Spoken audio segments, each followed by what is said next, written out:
여러분, 고대 유령 이야기 채널에 오신 것을 환영합니다. 저희는 잠자리에 들기 전이나 일하면서 긴장을 풀 수 있도록 여러분께 오싹한 이야기를 들려드립니다.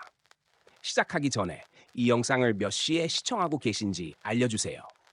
어디에 계시고 혼자 계신가요? 댓글을 남겨주세요. 생각보다 외롭지 않을지도 몰라요.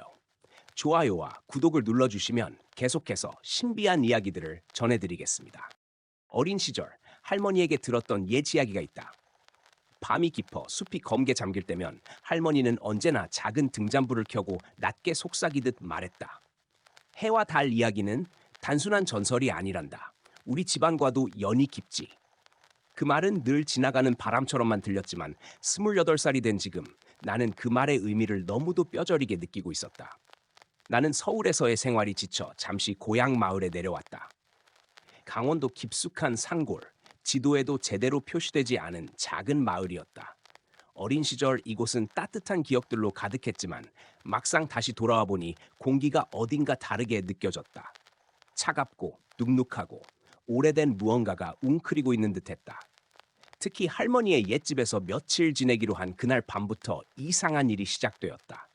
집은 오래되어 기와 사이로 바람이 스며들고 나무 문틀은 조금만 움직여도 삐걱거렸다. 그럼에도 나는 어린 시절 뛰놀던 기억 때문에 어느 정도 편안함을 느끼며 잠에 들었다. 하지만 정확히 새벽 2시 즈음 내 귀에 누군가의 속삭임이 들렸다. 비켜, 해가 온다. 여자의 목소리였다. 너무 가까워서 숨결까지 느껴질 듯 생생했다. 나는 눈을 부릅떴다. 방 안은 깜깜했고 창밖에선 솔바람만이 스산하게 흔들리고 있었다. 누구야? 대답은 없었다. 대신 마루 쪽에서 뚝뚝 무언가 젖은 발바닥이 바닥을 밟는 듯한 소리가 들려왔다.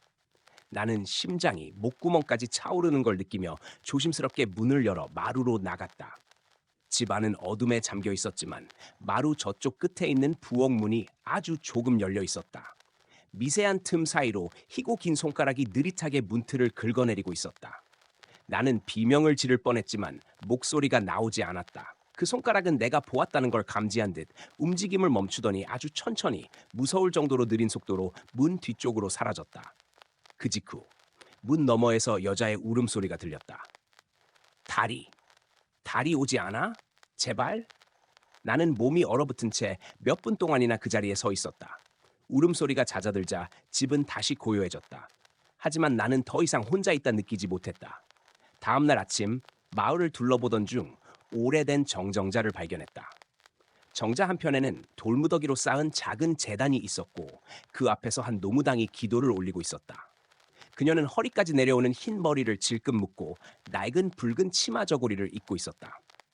마을 사람들은 그녀를 추녹 만신이라 불렀다. 나는 조심스레 다가가 인사했다. 안녕하세요. 혹시 어젯밤에? 그러자 그녀는 고개도 들지 않고 말했다. 들렸구나? 뭐가요? 내 방에 온 건 해를 잃은 달의 넋이다. 나는 숨이 멎는 듯 멍해졌다. 그녀는 천천히 고개를 들었다. 깊은 주름 사이로 가느다란 눈동자가 나를 꿰뚫어 보았다. 달의 넋이 네게 다가온 이유, 네가 모르겠지. 하지만 내 피 속엔 오래된 인연이 있다. 해와 달 전설의 원형이 내 조상에게서 비롯됐단 걸 혹시 들은 적 있느냐? 나는 고개를 저었다. 추녹만 씨는 한숨을 쉬며 주변을 둘러보았다. 마치 누가 듣기라도 할까 두려운 듯 낮은 목소리로 말했다. 옛 이야기로 알려진 해와 달 전설. 사실 그건 한 가족의 피비린내 나는 비극에서 시작된 거야. 해가 된 아이, 달이 된 아이. 그들의 어머니가 어떤 죽음을 맞았는지 알고 싶지 않을걸? 그녀는 그렇게 말하고 재단 위에 단단히 묶어둔 팝주머니를 쥐었다. 그리고 내게 의미심장한 눈길을 보냈다. 네가 여기 내려온 건 우연이 아니야. 그 아이들이 다시 움직이고 있다. 특히 달의 넋이 너와 닮았다. 제가요? 피가 끓어. 조상의 피. 오래 묻어둔 비극이 다시 틈을 벌리고 있어. 갑자기 등골이 서늘해졌다. 나는 더 묻고 싶었지만 만씨는 더 이상 말하지 않고 재단 쪽으로 몸을 돌렸다. 그 순간이었다. 정자 뒤편 숲에서 바람도 없는데 나뭇잎이 한꺼번에 사납게 흔들렸다.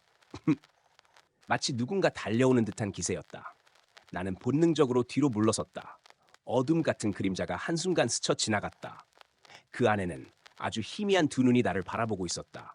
추녹만신이 고함쳤다. 나타나지 마라. 아직 아니다. 그 외침과 동시에 그림자는 흔적도 없이 사라졌다.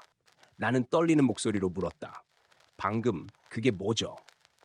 달의 넋이다. 어젯밤 내 방에 온 그 존재. 아직 너를 완전히 알아본 건 아니야. 하지만 곧 알게 되겠지. 왜?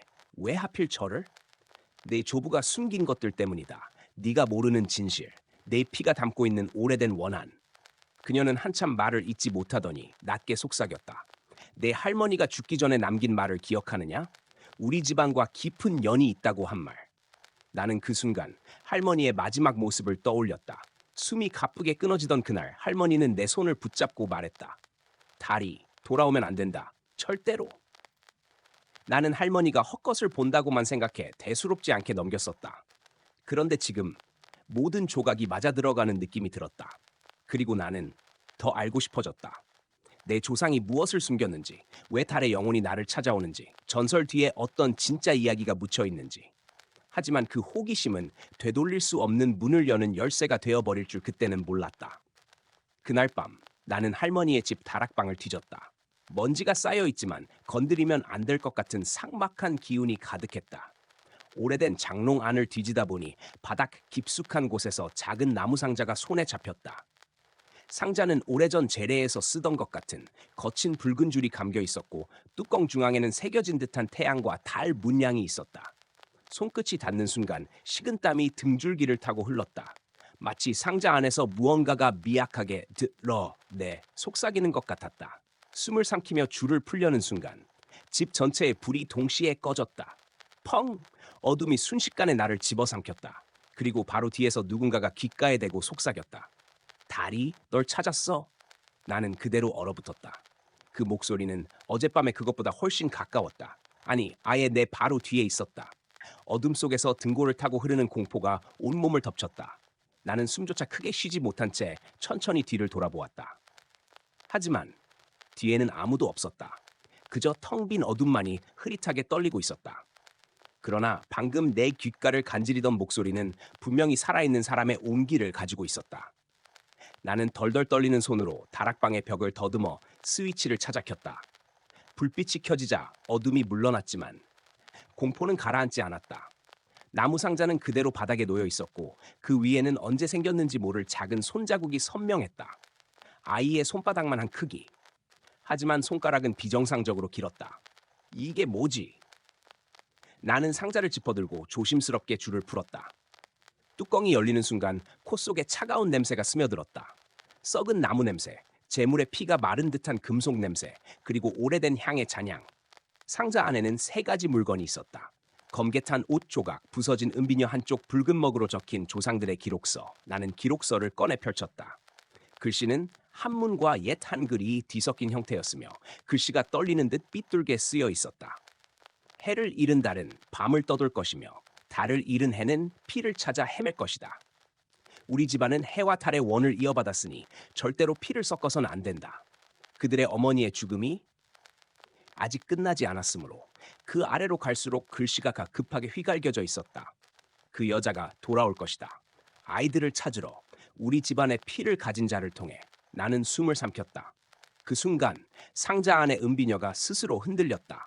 짤그락. 나는 반사적으로 상자를 닫아 던졌다. 비녀는 바닥에 떨어지며 또 한 번 딸랑 울려 퍼졌다. 바로 그때 다락방 아래층에서 쿵! 무거운 소리가 들렸다. 누군가 집 안을 돌아다니고 있었다. 걸음걸이는 너무 느리고 무겁고 질질 끄는 소리였다. 저벅 저벅 쓸. 나는 숨을 죽인 채 귀를 기울였다.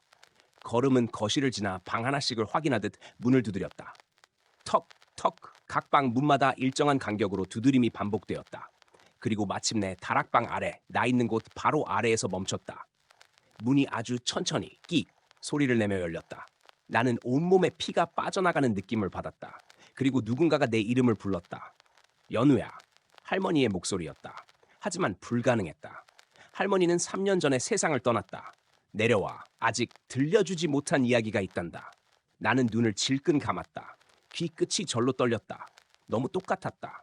말투도 메아리도 없이 울리는 낮은 목소리도 마치 나를 찾을 때마다 부르던 그 애정 어린 어투도. 하지만 그 안에는 차가운 무언가가 스며 있었다. 살아있는 사람에게선 절대로 나올 수 없는 소리. 할머니? 나도 모르게 입에서 새어나왔다. 그러자 목소리의 분위기가 단번에 바뀌었다. 찰나의 순간 온기라곤 사라지고 칼날처럼 서늘한 기운이 목 아래를 훑었다. 그래, 할미다. 일순간 계단을 향해 뛰어올랐다. 나는 본능적으로 다락방 뒷문을 열고 창문 쪽으로 몸을 던졌다. 창문 틀이 부서지며 밖으로 굴러떨어졌다. 바깥 공기는 싸늘했지만 집안에서 풍겨 나오던 그 냄새, 죽은 살점을 썩힌 듯한 냄새보단 훨씬 낫다. 나는 뒤돌아보지 않은 채 마당을 빠져나가 정자 쪽으로 달렸다. 정자에 도착했을 때 춘옥만 씨는 이미 기다리고 있었다. 마치 내가 올 것을 알고 있었던 것처럼. 그녀는 나를 보더니 얼굴이 굳어졌다. 봤구나. 그게 할머니 목소리를 흉내냈어요. 흉내가 아니다. 네? 그 넋은 죽은 이의 목소리를 가져올 수 있어. 산 사람의 기억도, 피도, 목소리도 따라 올린다. 내 할머니를 붙잡았던 존재니까. 나는 숨이 턱 막혔다. 붙잡았다니 무슨 말씀이세요? 춘옥만 씨는 어두운 눈빛으로 말했다. 내 할머니의 죽음, 자연사가 아니다. 순간 주위 숲에 바람까지 멎은 듯 고요해졌다. 할머니가 돌아가시기 전 마지막 밤에 누군가 찾아왔다. 그녀는 몸이 이미 쇠약했지만 아이들이를 찾는 그 여인의 넋을 막아가 보겠다고 애썼지. 나는 말문이 막혔다. 달의 넋은 자신이 잃은 아이를 찾아 헤맨다. 하지만 그 아이들은 이미 오래전에. 그녀는 더 말을 잇지 못했다. 죽었어요? 살아있는 채로 태양의 제물로 바쳐졌다. 가슴이 한순간에 조여들었다. 그 제사를 누가 했나요? 한참의 침묵 끝에 춘옥만 씨는 조심스럽게 눈을 내리깔았다. 내 조상이다. 숨이 완전히 멎을 듯한 순간이었다. 왜요? 왜 그런 짓을? 만 씨는 떨리는 목소리로 말했다. 그 아이들의 어머니는 원래 무당이었다. 하지만 제례 중 금기를 어기고 해를 불러내려다 실패했지. 그녀는 더 강한 힘을 얻으려 금기 중 금기, 자신의 아이들을 제물로 삼으려 했다.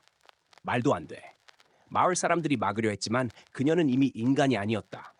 결국 제물을 막기 위해 내 조상들이 아이들을 먼저 끝냈다. 공기가 무너지는 듯한 감각. 나는 숨을 잃고 비틀거렸다. 그 일로 그 무당의 넋은 둘로 갈라졌다. 하나는 해를 잃은 분노, 하나는 달을 잃은 슬픔. 그중 달의 넋이 내 할머니를 붙잡아갔고 지금은 너를 찾는 것이다. 저를 왜요? 춘옥만 씨는 떨리는 목소리로 진실을 내뱉었다. 내 피는 그 아이들의 피와 이어져 있다. 내 조상들이 그 무당의 피를 빼앗았기 때문이다. 나는 머릿속이 새하얗게 비워졌다. 그리고 만신이 마지막으로 말했다. 달의 넋은 자신과 가장 닮은 피를 찾아와 그 피를 통해 다시 세상에 나오려 한다. 그녀는 나를 똑바로 보며 선언했다. 그 통로가 바로 너다. 그때였다. 정자 뒤편 숲에서 또다시 나뭇잎이 사납게 흔들렸다. 이번엔 한 명이 아니었다. 두 개의 그림자. 둘 다 사람 형체였지만 비정상적으로 왜곡돼 있었다. 춘옥 만신이 악을 쓰듯 고함쳤다. 붙지 마라! 하지만 그림자들은 천천히 그러나 확실하게 우리 쪽으로 다가왔다. 그리고 나는 그 그림자들 안에서 각기 다른 두 쌍의 눈이 나를 똑바로 바라보고 있음을 보았다. 찬란한 햇빛처럼 번뜩이는 금빛 눈, 그리고 차가운 달빛처럼 흐릿한 은빛 눈. 둘은 동시에 속삭였다. 찾았다. 우리 피, 우리 엄마, 그리고 달에 넣힌 듯한 그림자가 한 발 앞으로 나와 나를 향해 손을 뻗었다. 연우야, 그 목소리는 어젯밤의 속삭임과도 할머니의 목소리와도 달랐다. 그저 엄마를 잃은 아이의 운 듯한 떨림이 담겨 있었다. 그 순간 나는 깨달았다. 이 아이들은 죽어서도 서로를 찾지 못한 해와 달이었다. 그리고 지금 그 아이들이 찾은 것은 우리와 함께와 피를 돌려줘. 차갑고도 슬픈 목소리였다. 하지만 그 손이 내 목에 닿으려는 순간 춘옥 만신이 무언가를 손에 쥐고 나와 땅에 내리꽂았다. 텅! 순간 붉은 빛이 정자를 감싸며 그림자들을 밀어냈다. 그러나 단 몇 초뿐이었다. 달의 넋이 화가 난 듯 소리쳤다. 안 돼. 우리는 돌아가야 해. 붉은 빛이 갈라지고 금빛과 은빛 눈동자가 다시 나에게 달려들었다. 그리고 세상이 뒤집히듯 어두워졌다. 세상이 꺼지는 듯한 어둠 속에서 눈을 떴을 때 나는 더 이상 정자에 있지 않았다. 눈앞에는 낡은 흙벽과 금이 간 기둥, 그리고 오래전에 불타 무너진 흔적이 남아있는 옛 무당집이 있었다. 찬 기운이 폐로 스며들었다. 여긴 어린 시절 아무도 다 가지 말라고 했던 금기의 장소였다. 나는 흔들리는 다리를 이끌며 일어섰다. 그 순간 내 앞에 은빛 눈동자가 떠올랐다. 여긴 우리 집이야. 생기 없는 아이의 목소리. 그리고 그 옆에서 금빛 눈동자가 나를 향해 반짝였다. 엄마가 여기서 우리를 불렀어. 아이들은 마치 오래 묶인 기억을 더듬듯 천천히 말을 이었다. 우리는 달이 되고 싶지 않았어. 우리는 해가 되고 싶지 않았어. 그 말의 의미를 이해하기도 전에 집 안 깊숙한 곳에서 발자국 소리가 들려왔다.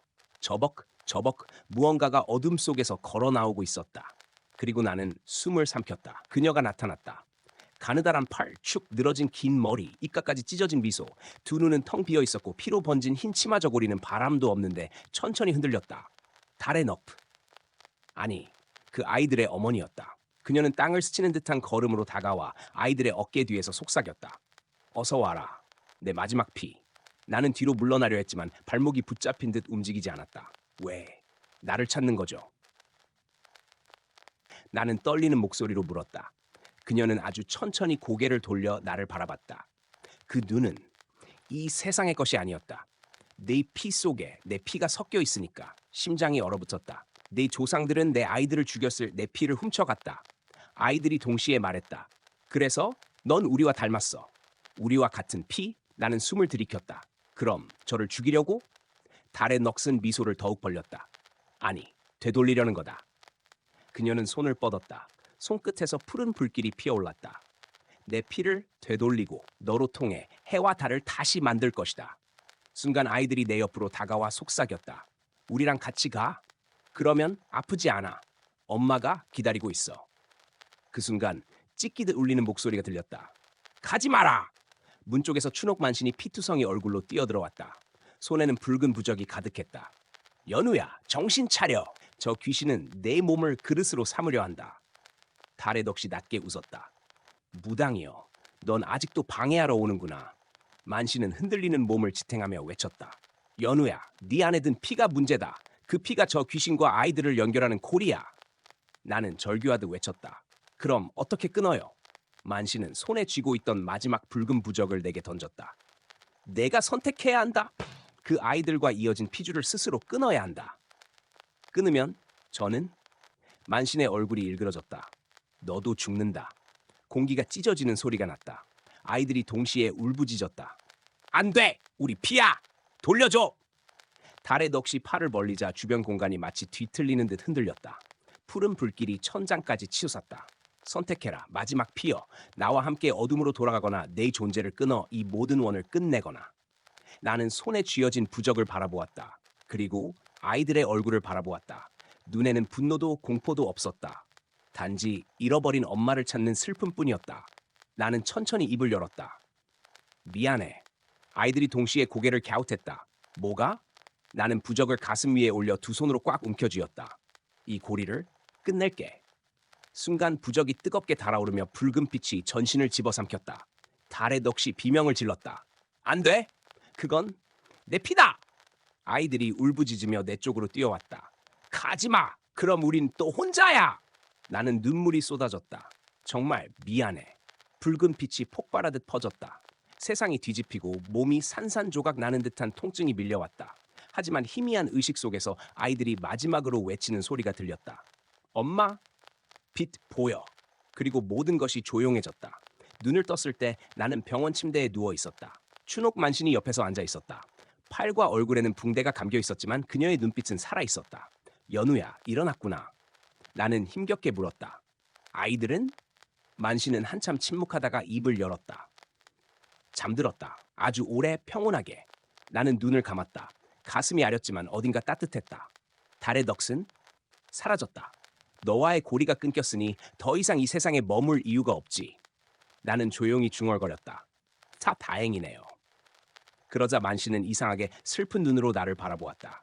하지만 모든 게 끝난 건 아니다. 무슨 뜻이에요? 춘옥 만신은 천천히 아주 조심스럽게 말했다. 내 안에 있던 피는 끊어졌다. 하지만 너는 그 희생의 대가로. 나는 고개를 돌려 그녀를 보았다. 어떤 대가요? 만신은 떨리는 목소리로 말했다. 내 그림자에 태양도 달도 없다. 그 말의 의미를 이해하려는 순간 창문에 비친 내 그림자를 보았다. 그림자는 희미하고 흐릿했다. 그리고 무엇보다 그림자의 머리 위에 있어야 할 빛이 완전히 지워져 있었다. 마치 세상 어떤 빛도 나를 비출 수 없는 사람처럼. 나는 숨이 멎었다. 이제 넌 해도 달도 닿지 않는 존재가 된 거다. 그날 밤 병실 불을 끄고 누워있던 나는 갑자기 귀 옆에서 아주 작고 희미한 아이의 목소리를 들었다. 연우? 우리 기억해? 나는 숨을 멈췄다. 그리고 어둠 속에서 두 개의 작은 손이 내 그림자를 살며시 잡았다. 하나는 차갑고 하나는 따뜻했다. 다시 찾을게. 언젠가 함께 있어줘. 그 순간 그림자가 아주 작게 흔들렸다. 나는 도망칠 수도 소리칠 수도 없었다. 그저 그 아이들이 건네는 희미한 속삭임만이 병실 안을 조용히 메웠다. 달이 올 거야. 해도 곧 올 거야. 그러자 그림자가 서서히 웃는 모양으로 일그러졌다. 그리고 짐승처럼 낮고 깊은 목소리가 바로 귓가에서 속삭였다. 우린 널 잊지 않아.